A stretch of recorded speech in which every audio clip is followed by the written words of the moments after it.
Hi, and welcome to a super special episode of Flame Tree Live. We're here to celebrate the publication of the latest title in our Gothic fantasy series.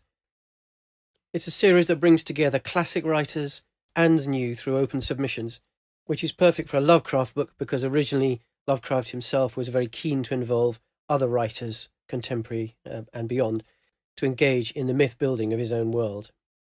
So gathered here is a selection of some of the fantastic authors who contributed to the anthology, starting, of course, with forward writer and contributor himself, and someone who requires no introduction whatsoever, Ramsey Campbell.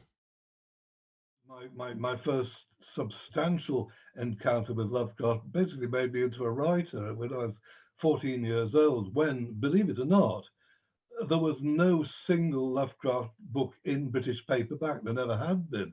And it was only in 1960 that Cry Horror, which was actually a collection that Don Walheim edited for, I think, Avon Books back in the late 40s, appeared in Britain. And in fact, I saw it in a shop window, was dumbstruck by the possibility that I didn't have enough pocket money in my pocket to buy it, because I was quite convinced that if I didn't buy it right, then it would go away and never be seen again. Luckily, I did manage to scrape up half a crown in pennies and farthings, and duly bought the book. And it contained some of Lovecraft's greatest work, The Colour Out of Space, Rats on the Walls, Call of Cthulhu, if that's how we're going to pronounce the old chap, and also some of the middling stuff like, say, The Lurking Fear. But basically, it steeped me in Lovecraft. I read the whole thing from cover to cover in the course of a day, and I think, well, not absolutely immediately, but not very gradually either. I was convinced this was the sort of thing I wanted to write. I'd been writing supernatural horror for some years. Lord help us, it was very terrible, and it was basically kind of patched together from favourite bits of other people's stories, with very little regard for whether they really did fit together. But Lovecraft gave me a focus, and I wrote 5 or 6 stories with absolutely no purpose other than to give myself some of the pleasure that the originals had given me, and no eye at all to submitting them to a publisher. It was only when a correspondent, a fellow fan and fellow member of the British Science Fiction Association, who also read Weird Tales magazine back in those days, few of us did, from the online the postal library, suggested to me that I should submit them to August Derleth at Arkham House, purely to see whether Derleth thought they were any good. That I sent them out, and Derleth sent me back. I sent them purely to see whether he thought they were any good. What was my astonishment and delight, at the age of 15, to receive a letter back from him saying that they needed a considerable amount of work, which most certainly they did, but he felt that if I were to do editorial work on them and write more along similar lines, that this might be a potential Arkham House book. A year later, he published my first imitation Lovecraft story, which he edited heavily with my say so. And 2 years later, when I was 18, he published my first published book, which he didn't edit, apart from taking a few, I think half a dozen words maximum were what he changed or deleted. And so there we have it, really. And what strikes me now strongly in retrospect, although it wasn't so apparent to me at the time, was that in the course of that book, I first of all worked through some of the Lovecraftian modes. So there was the very sober documentary mode of some of his later work, and also the more florid mode of things like The Outsider. And also, if you like, the kind of cosmic visionary mode of At the Mountains of Madness. And I did stories that were testing these in my own terms. Now, Lord knows, none of the things that I did were remotely comparable to his achievement, but I did seem to be trying out different forms, just as Lovecraft did throughout his career. I mean, that one of the extraordinary things about Lovecraft is that he tried so many different forms of the weird tales in search for the perfect one. It's also, I think, crucial to say that his modulation of prose is very considerably more careful and more various in his best work, which is a lot of his work, than the sort of parody notion of Lovecraft's style would suggest. And I mean, even not merely how his detractors see his writing, but even some of his admirers. You recently very kindly wrote a forward for us and helped us with some direction on our Lovecraft Mythos collection, which we've tried to create in the spirit of Lovecraft himself, where he did encourage other writers to take elements really and sort of exist within parts of the of what he'd created. Do you have any advice for people to start thinking about writing in that sort of tradition, as some of them did for that particular book? I think if I'm going to presume to offer advice to anybody setting out to write a Lovecraftian story, well, a couple of things really. I would say don't imitate the creatures, for heaven's sake. Don't bring in tentacles. There was so much more than tentacles to Lovecraft, and even to his monsters, which were very, very varied, and over which he spent, as he himself said, an enormous amount of time to try and do something different and something imaginatively engaging. So if you are going to create a creature, try and do something we've not seen before or can't imagine even, almost. I'd say learn from his structure, learn from his care of building up detail and so forth, and very much also the sense of verisimilitude, of realism that he was anxious to bring to, increasingly actually, to his stories, some of which have an almost kind of documentary quality. But structure is crucial.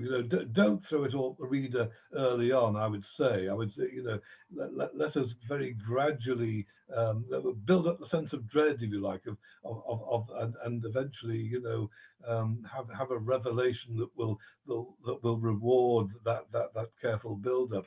And I think also the selection of prose. Don't go at it again too fast, too strong to begin with, but the gradual build up again of prose.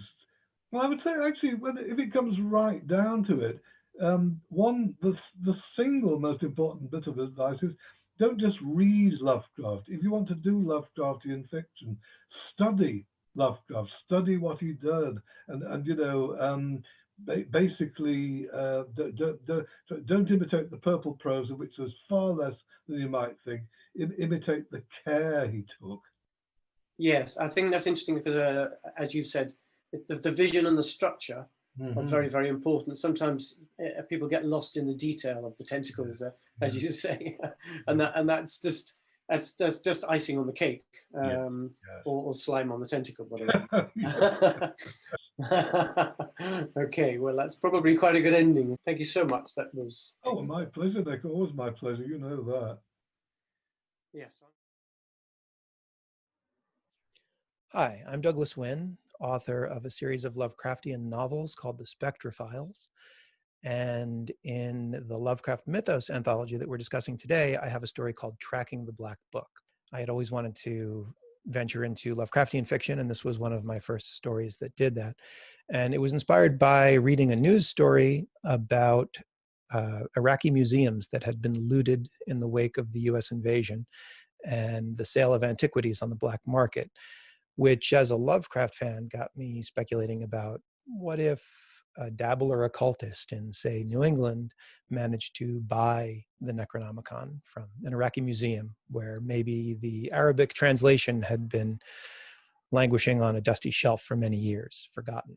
And what kind of buyer's remorse might this guy have if, as the book traveled around the world toward his doorstep, he realized the mistake he had made? Maybe you bought a copy of the Lovecraft Mythos online and you've been checking your tracking number. I know I've obsessed over tracking numbers when I'm anticipating a new book. And I thought, well, what if this guy noticed that at each scan point his book moved to on its way around the world, calamity followed? So that was a fun story to write. I hope you enjoy it. And we have some questions today also. I'm going to answer one, a question from Flame Tree about Lovecraft's influence. Lovecraft's weird and cosmic horror is often considered a foundation of modern horror. Do you agree? Yes, wholeheartedly. I discovered Lovecraft as a teenager during the 80s horror boom, dating myself a bit. I had read Stephen King and Peter Straub and Clive Barker, and they had all cited him as an influence. So it felt a little bit like going back and listening to the bluesmen who influenced your favorite rock guitarists. It's, you know, the phrasing may be different, but you can hear the themes, the motifs that influenced those later artists. And in Lovecraft, I think the big theme, the big impact of his work that anyone who delves into it will recognize is, well, I think it was Fritz Lieber called him a Copernicus of consciousness. The idea that he reoriented the way that we viewed the possibilities of horror and the way that we viewed man's place in the horror story. Before Lovecraft, you have a recognizable religious paradigm, a Judeo-Christian worldview that comes up in things like Stoker's Dracula or stories of demonic possession and exorcism. The idea that against the forces of evil, things like the crucifix or the holy water will actually work. And Lovecraft was writing at a time when Einstein's theories were starting to come into the mainstream, and people were questioning how the universe worked and mankind's place in it. And Lovecraft asks the question, what if we are insignificant in the face of the cosmos? What if the entities beyond the stars view us the way that we would view insects or microbes? And what if the rules no longer apply that we thought we could rely on in a moral and sane universe? So it's a shattering of the Western worldview, the human worldview, that I think we owe Lovecraft a great debt for in literature. And you see it enduring even now in shows like Stranger Things, where there are monsters from other dimensions coming into our world. You see it in a lot of horror, even horror that isn't typically considered Lovecraftian. I was recently watching the Haunting of Hill House series, which is only loosely related to the book, but even there, they're playing with how time and space work, and in ways that may not, maybe time isn't linear. And so this influence of weird physics and a terrifying cosmos is probably Lovecraft's greatest contribution. It certainly had an influence on me. And I think it will continue to have an impact because it fits more with a scientific view of the world. So that's it for me. I hope you enjoy the book. Thanks for watching. Hi, my name is Helen E. Davis, and I'm the author of Foxfire Future, a post-apocalyptic story with some interesting twists. I wanted to write a post-apocalyptic story that emphasized survival, not falling apart, and using non-traditional weapons as opposed to the super traditional ones, because there's a lot more possibility for weapons out there than most people think. We actually have a wide variety of weapons, and I wanted to use something much more than just a knife or a gun, something unusual. Also, the importance of community, in that your lone wolf is not your best chance for survival. What's your best chance is community, and that community has to also include what we normally consider the weak and handicapped. They have important contributions to this community, and all together you can have survival. So I wrote the story that emphasizes a group of people that are normally the ones who get left behind in post-apocalyptic stories, having to deal with a challenge and beating it. And I also wanted to write an optimistic, upbeat post-apocalyptic story, which is definitely different than the normal genre. And when I added Lovecraftian monsters, it really came together. So this is a Lovecraftian, post-apocalyptic, upbeat story about survival. Lovecraft taught me that horror is not gore. I never liked gore stories. I never liked ones that are overly bloody. And I think Lovecraft showed me why I don't like them and why I don't consider them particularly horror. It's a me thing. Lovecraft taught me that horror is about the perversion of what you consider to be normal. So this pandemic right now is especially horrific for so many people because they've been thrown out of normal and into abnormality, into a perversion of normality. Now, gore doesn't work for me because as a biologist, I am actually used to seeing people in terms of what's inside them. I'm used to seeing organisms in terms of brains and guts and blood and bone. And so a story that brings all that out isn't a perversion for me. It's just incredibly messy. Just messy. But so I write stories that, as Lovecraft taught me, which are more about normal and perversion. And I think this one definitely qualifies. But to make it really a perversion, you need it to be unexpected perversion. So the more unexpected, the better. And yes, I really saw that in Lovecraft's work. The rats in the walls, where the rats turn out to be something truly menacing, not just disturbing, but truly menacing.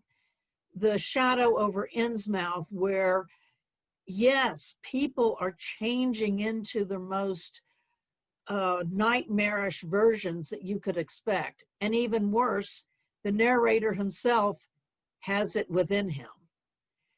You know, you can't even expect yourself to be normal.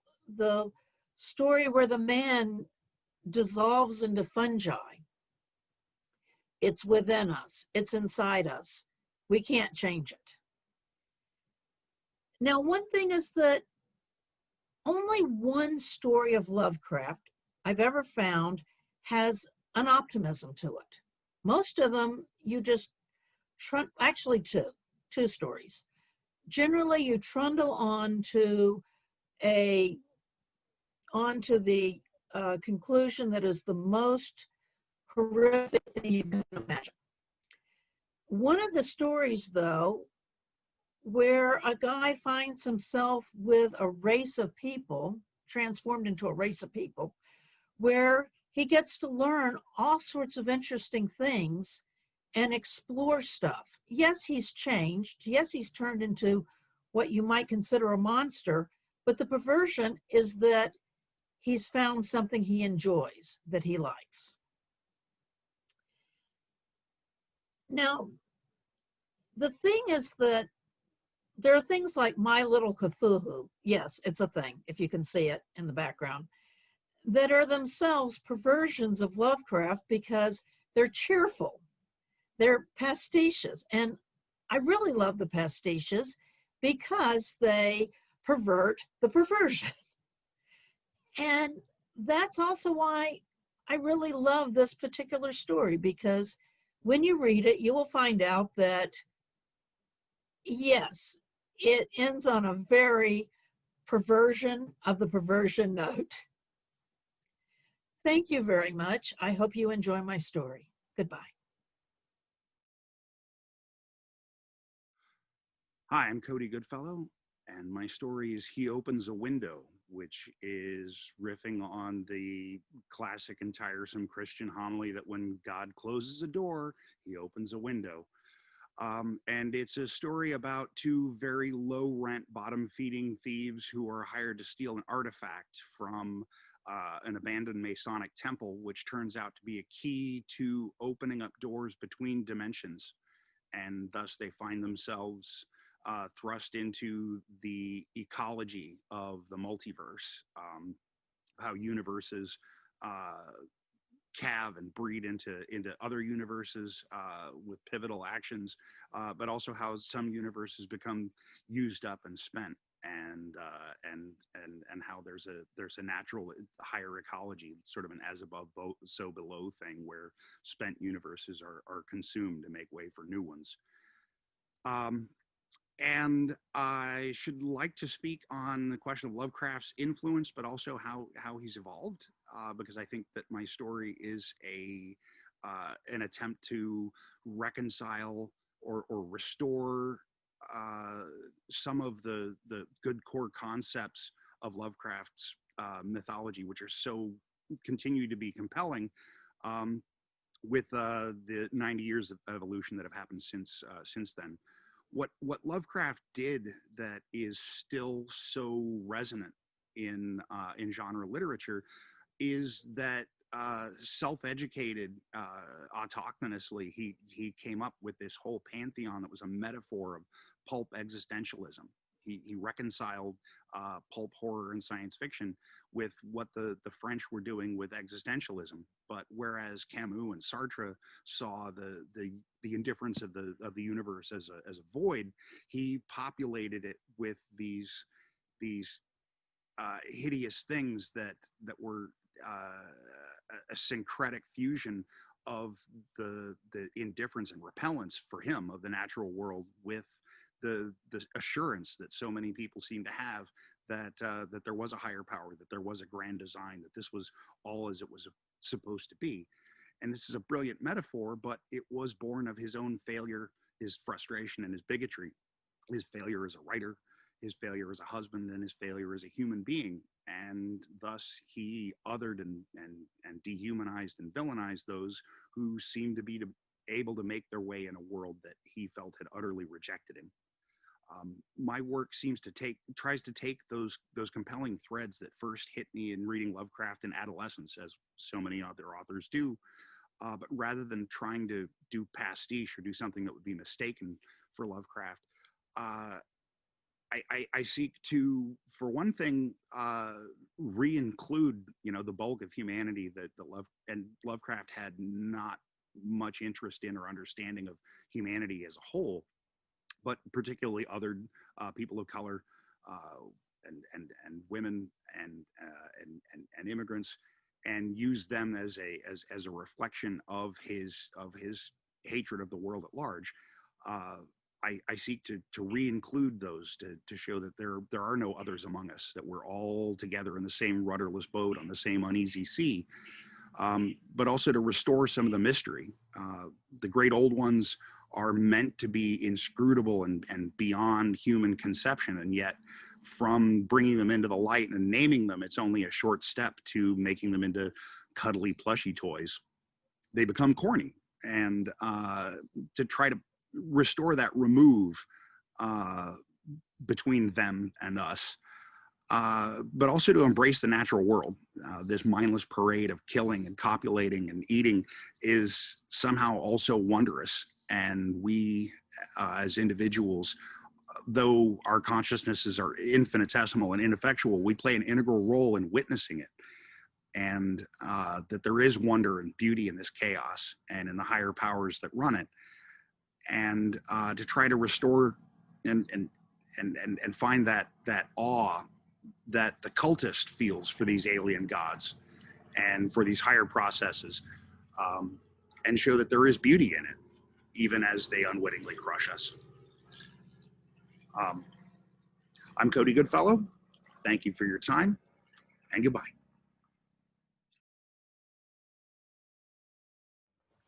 Hello, I am William Browning Spencer. My friends tend to call me Bill.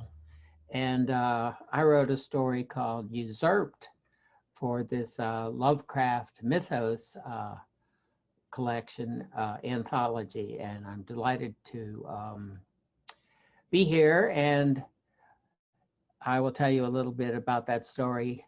Not, I hope, too much, because you want to read it.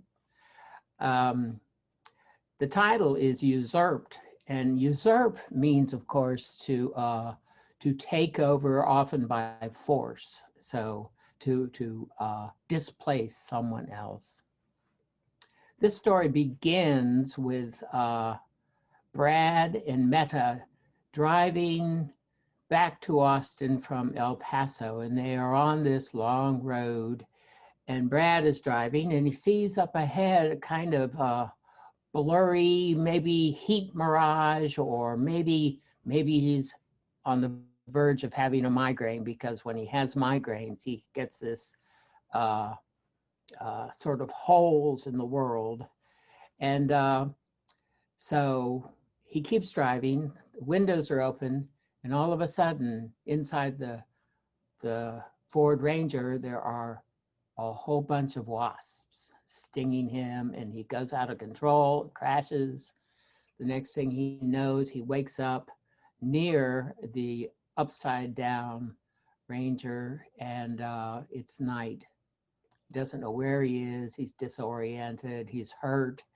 He's broken a couple of ribs. He can see part of one. And also there's something very wrong with one of his knees.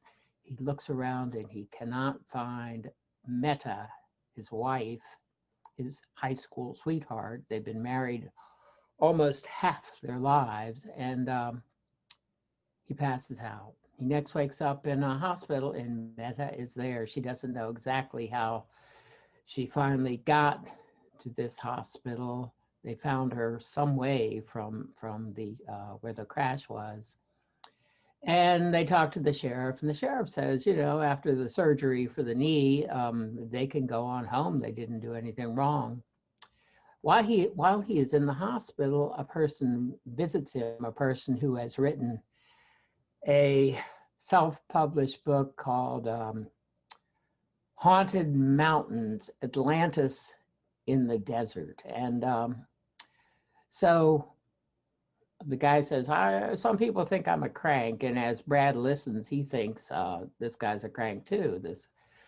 And what this guy says is that, you know, you're not the first person that has been attacked by a swarm on that particular Route 9. In fact, there have been a number of people who have reported this same sort of phenomenon with birds, bats, even moths, rattlesnakes for one person who was walking. And the interesting thing is that in every case, there's no proof of this. When they finally get home, they have been very close their whole lives. Brad knows exactly where Meta is all the time. Even when they were little kids, he could tell you exactly where she was. But that connection is gone now, and he doesn't know what's wrong. And Meta disappears. And he tries to find her. He's told that this person who came to visit him has also disappeared. And in that apartment, they have found a number of articles about these swarm behaviors, and also the victims of those swarm phenomenon have disappeared. At this point, Brad decides he's going to go and find Meta. So he does. And in the course of that, certain horrific Lovecraftian things occur. So I think that's enough say about that. And to very quickly address one other thing, the thing that I find most fascinating is this discussion of Lovecraft's style and whether or not I try to emulate it. I do not, and the reason I don't is there are certain authors like Lovecraft and Ray Bradbury who it is very dangerous to try and copy, because it tends to only work for the person who's done it for a long time, and Lovecraft, of course, his style is based on several writers from 300 years ago. People who wrote, a guy named Addison and another guy named Steele, who wrote a flyer, a newsletter thing in London. And which was hugely popular and which sounds exactly like Lovecraft's prose. And that's enough now.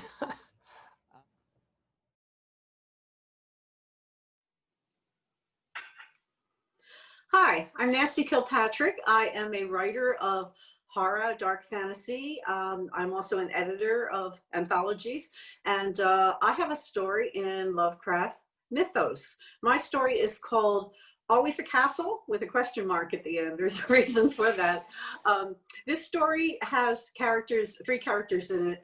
Two of them are Waterleys, and if you remember any Lovecraft movies or books or anything about the Dunwich Horror, they were the characters in that story, or not these particular ones, but this is like the descendants of the Waterleys, and it's the extended family. And so now you get them in England.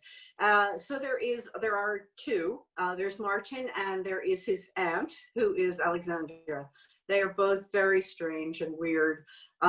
There is also a woman who is from the United States, and she's got her degree, but she can't get a job, answers an ad, gets accepted, brought over to England, and basically she is moved to this very remote location where the Waterleys live to be the companion for the older woman, Alexandria. And it turns bad quickly. So she finds the house lovely. She finds the gardens lovely. The interior is wonderful. It suits her sensibilities, but the people are very strange, and it gets complicated for her. And it's a Lovecraftian story, so you have to expect weirdness and chaos and ugliness and all kinds of things in there. So that's what I've written, and I've been asked a question, and it has to do with Lovecraft's impact on the world, his weirdness and his cosmic view. And do I agree that this is one of the big foundations of horror? And I absolutely agree to that. To me, there are two important writers. I mean, many writers are important, but the ones that are the big ones are Poe and Lovecraft. They had different perspectives. There are many other writers, M.R. James, got his name, M.R. James, British writer, and he did a lot of wonderful ghost stories. So there are a lot of people like that that have really contributed a big amount of fiction to the worlds of weird and the worlds of dark. But Lovecraft had a special category, in my mind anyway, because I feel that he has taken on the terrain that usually organized religion takes on. And so you get this big view that anyone who asks any questions at all, which is most people at some point in their life, because we all have that awareness of death coming, we ask that questions to ourselves, those questions: where have I come from? Why am I here? And where am I going, if anywhere? And so religion usually gives us something to hang on to and feel okay about that. Lovecraft had a different perspective on it, and that's what comes out in his fiction. It's a bigger, darker universe than we perceive normally. And what he has contributed to this is, I think it's something that has blended through the ages with different things that have come about.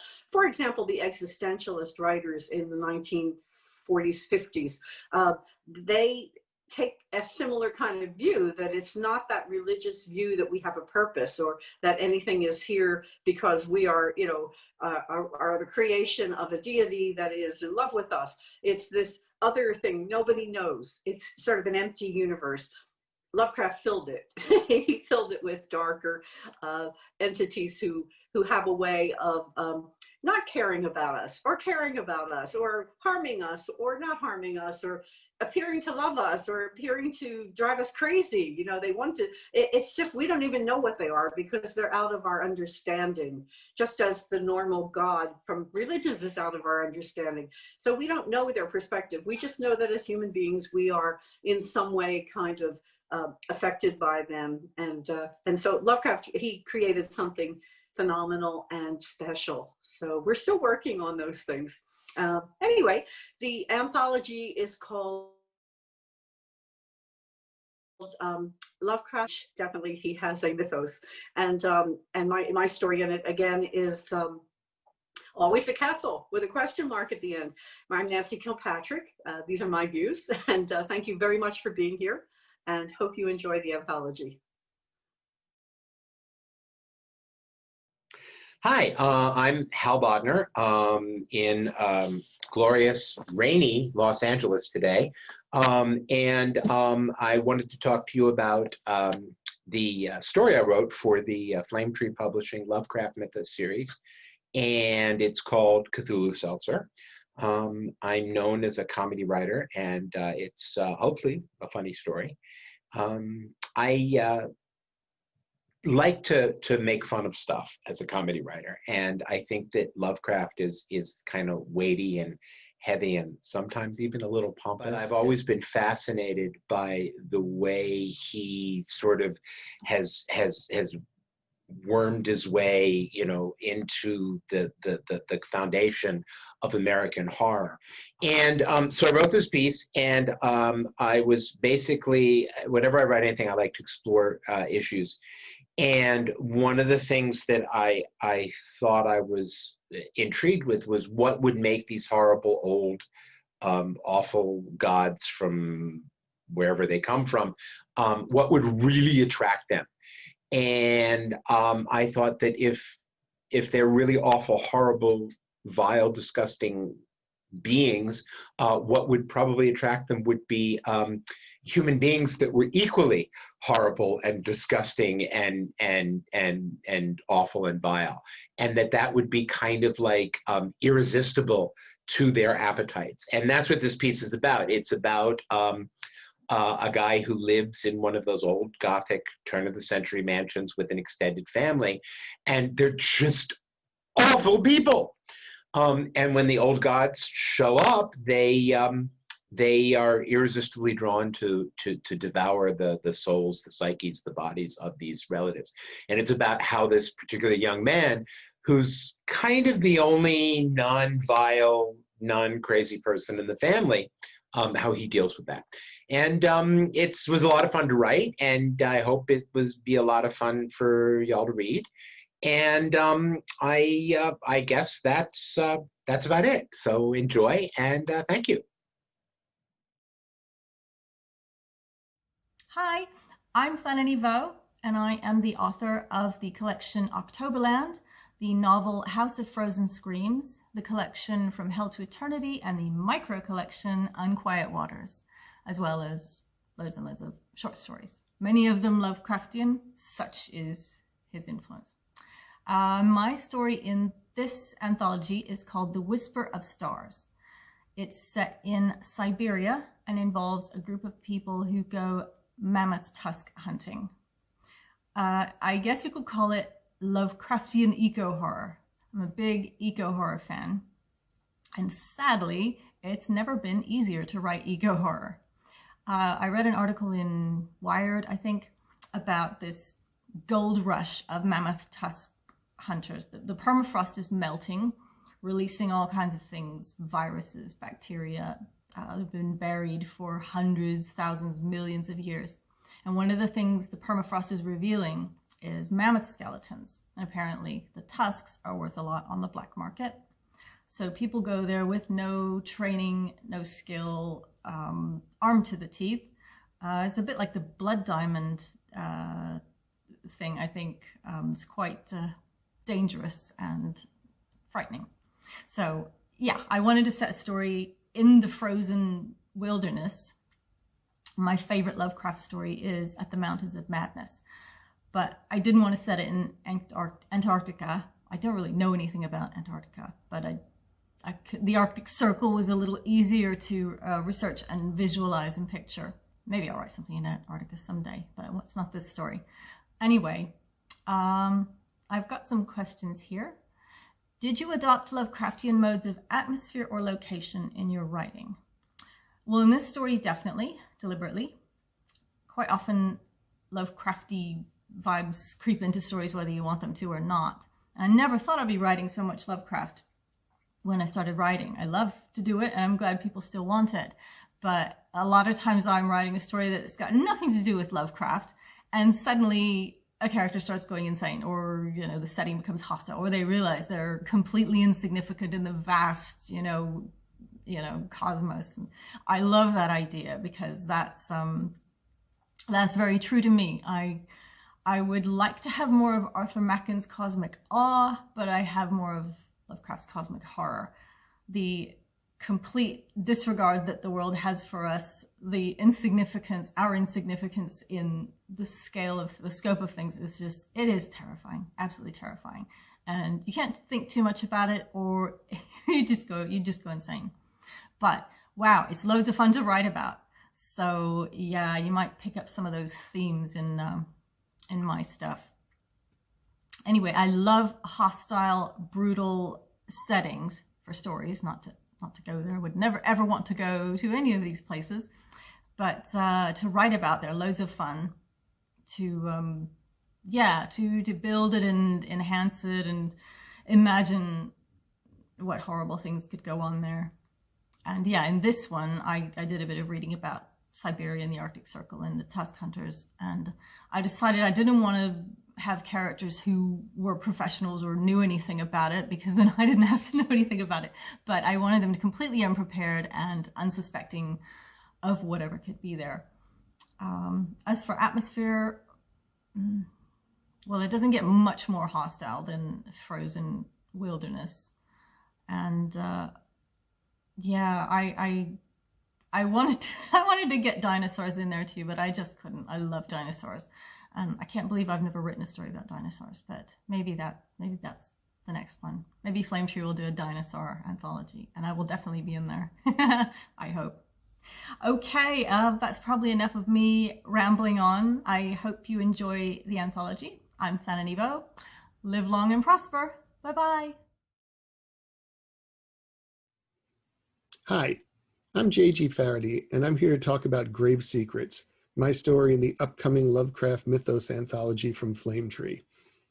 I'm a huge fan of Lovecraft, and for this story, what I wanted to do was capture the intense dread and suspense that's a hallmark of so many of his best works.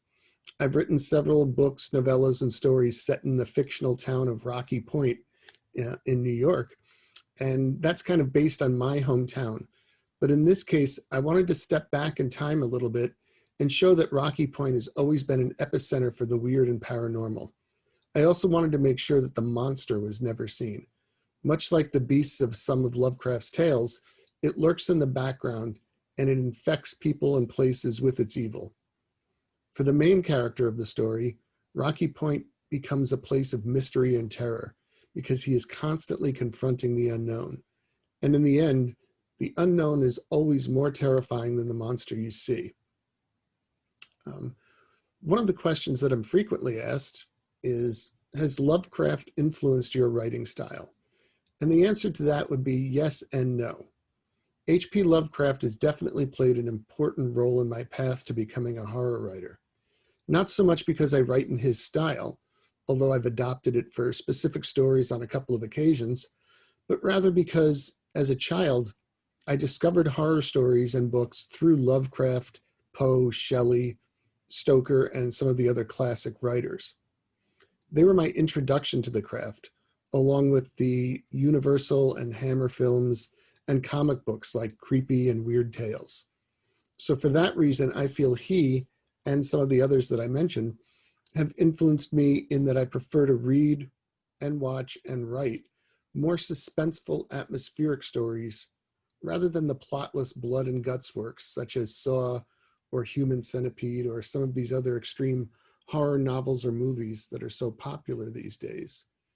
I will admit that I've used some of Lovecraft's elder gods in some of my books, but more often when I dip my toes into the cosmic or weird horror genres, I try to make an effort to keep the reader guessing as to which god or gods are involved, like I did in my most recent novel from Flametree, Sins of the Father.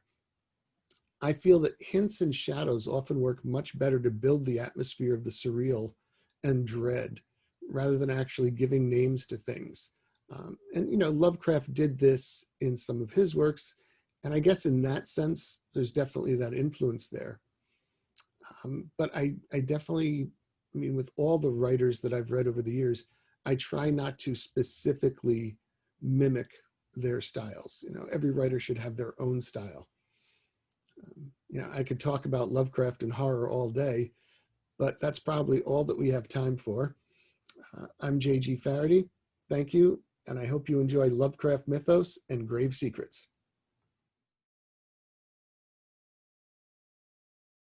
Hello, my name is Scott Jones. I'm the author of the story entitled The Damage in the Lovecraft Mythos anthology here from Flame Tree Press. Very happy to be in this book with so many amazing authors. I am a writer from Victoria, BC in Canada.